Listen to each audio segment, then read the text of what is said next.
Hi there, Dr. Debbie, long time no see. I hope y'all are doing okay.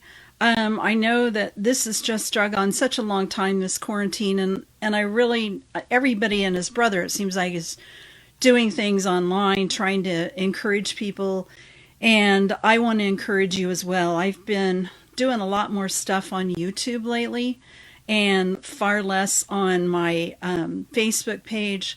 But I did want to check in with you and let you know that I'm thinking about you, I'm praying for you, and I am trying to put together some things that will actually help you make a difference in where you are in life right now with all the uncertainty ahead of us.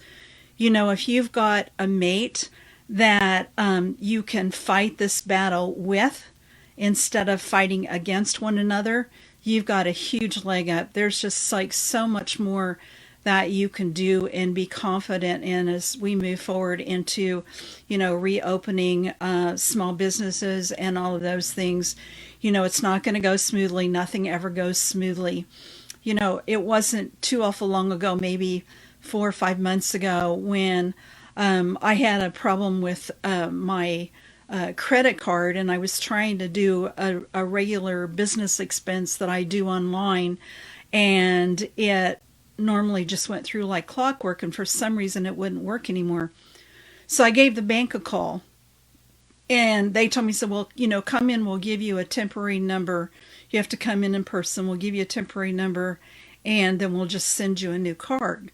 But the temporary number will help you to go ahead and make that payment now. And I had other things planned that day. I didn't want to drive to the bank. I was busy, writing and preparing new material for you all, and had clients coming up. And so I had just like this little window of time, and I'm like, I don't want to go to the bank. And as I was driving to the bank, it came back to me that in Genesis, when God created Adam and Eve, he told them to take dominion over the earth. And I was like, why am I thinking about that phrase all of a sudden? And then I realized that if things always went smoothly and they always went the way we wanted them to go, there wouldn't be anything to take dominion over. So it's actually that stuff that comes against us that makes us stronger. If we know how to fight, if we know how to take our territory and stand our ground as we move into the next phase of life, as you move into the next part of your marriage even. What is this that's coming against you as a couple? What's coming against you as an individual? And how can you take the truth of God's word and actually apply it to your life and come out ahead? That's really what I'd like to see y'all do.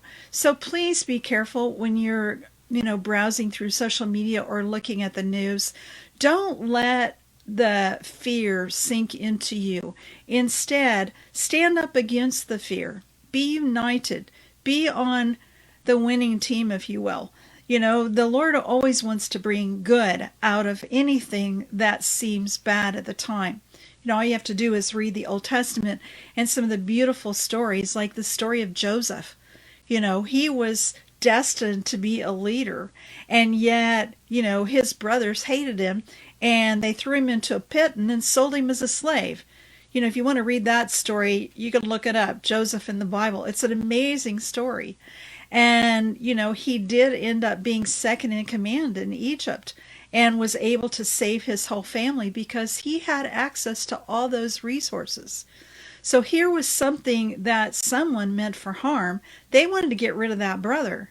And yet God turned it around, and him being sold as a slave into Egypt actually ended up benefiting everyone. So please, please look for the good in everything.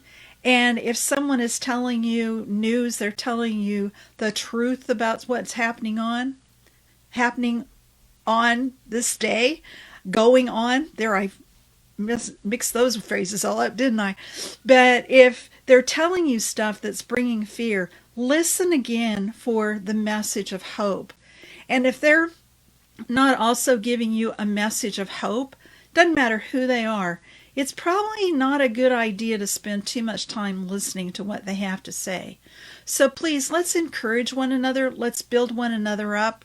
I know a lot of people have lost jobs. I have family members that have lost jobs. I know people have lost their lives. People have lost people they love. So many things have changed. But even though it seems really bad, it can actually turn around for good. And we want to look for that. We want to partner with the goodness. In saying that, I really want to encourage you, if there's anything I can do to help you find the good in your situation, please let me know. You can post a question in the comments if you like, or you can actually email me if you want to ask me more privately. You can do that through my website, just drdebismith.com, and go on there. I'll put the link in below to the contact page, and you can ask me any question that you have, and I'll do my best to answer it for you. And how I'm going to answer it, because I want to benefit as many people as I can, is I'll actually answer it in a YouTube video. And I'll post that video, of course, on YouTube, and then I'll also post it here on Facebook for you. And that way, hopefully it will encourage you, and it will encourage other people as well. I do want to make sure you know that if I answer a question that you ask me, I will not say this came from anybody. I won't give any name so no one can discern who it is. I'm pretty good at disguising the questions. If you've watched any of my YouTube videos, you know that a lot of them are live Q&A. And in that, you'll notice that I never reveal anything about the person who asked the question or the specifics, even though they tell me lots of background information before I start giving my answer. So there you have it. That's the best way I can think of to be helpful and encouraging to you right now where you are. So I look forward to hearing from you. Have a blessed day. Take good care of yourself and be thankful for the things that we do have. Take good care, and we'll see you soon.